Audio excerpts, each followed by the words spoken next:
good friend of Maverick. So, barkada niya yan eh. So, actually, isa yan sa mga close friend ni Maverick.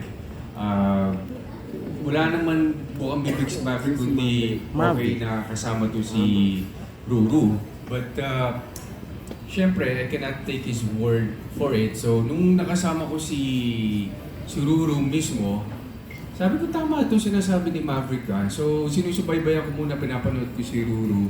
Yung mga kilos niya, how he is, kung plastic ba siyang bata or hindi. You know? Kasi ganun kasi personality ko eh. Hindi muna ako makikihalubilo pag-aaralan ko muna lahat. Pero hindi naman plastic, sir, no? Yun ang na-discover ko. Kasi yung pag-plastic na tao, hindi mo ma-maintain yan eh, yung pagka-plastic mo.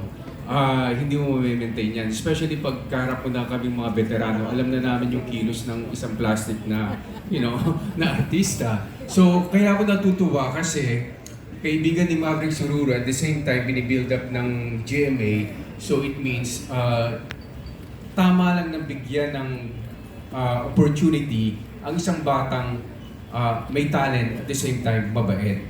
Yun ang gusto kong nabibigyan lagi ng opportunity. Yung may talent, at the same time, mabait. So, nahiruro yun. Although hindi pa kami nagkaka-eksena ng marami, tuwing nakikita niya ako, very humble and lagi siyang lalapit sa'yo kahit gaano kalayo yung pagitan niyo, siya mismo lalapit sa'yo para bumati.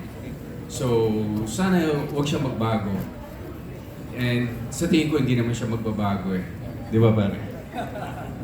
Una ko nakilala si Ruru dito sa taping na. At masasabi ko na talaga mag-alam ng batang to. Yan ang mag-alam tong batang to. Kasi pero ibang mga artista dyan, yung mga baguhan, nauuna yung laki ng ulo. With the acting skills, hindi naman niya kailangan ng magaling. Alam naman natin na magaling si Ruru. At hindi ko pa siya naka-eksena na kaming dalawa, pero nakita ko yung eksena niya, yung kasama ni si Monsur. At nakakatuwa dahil alam mong hungry, gutom siya, gusto niyang matuto, at kung ano yung tinuro sa kanya, ginagawa niya. Yung passion niya sa trabaho talaga nandun. So, yung mga taong ganyan ay binibiyaya ng Diyos. So, ituloy mo lang yan, at marayang mararating mo. Congratulations!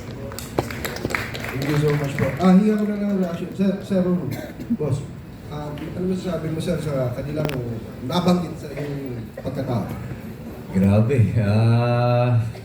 Hindi ko alam kung nalulubog na po yata ako.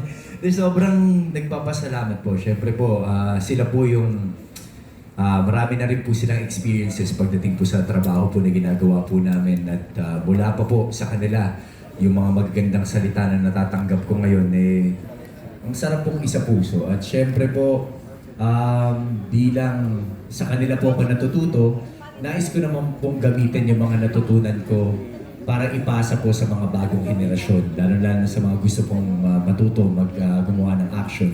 Sabi ko nga, sa trabaho po natin, ang talento natututunan pero ang pakikisama po, hindi.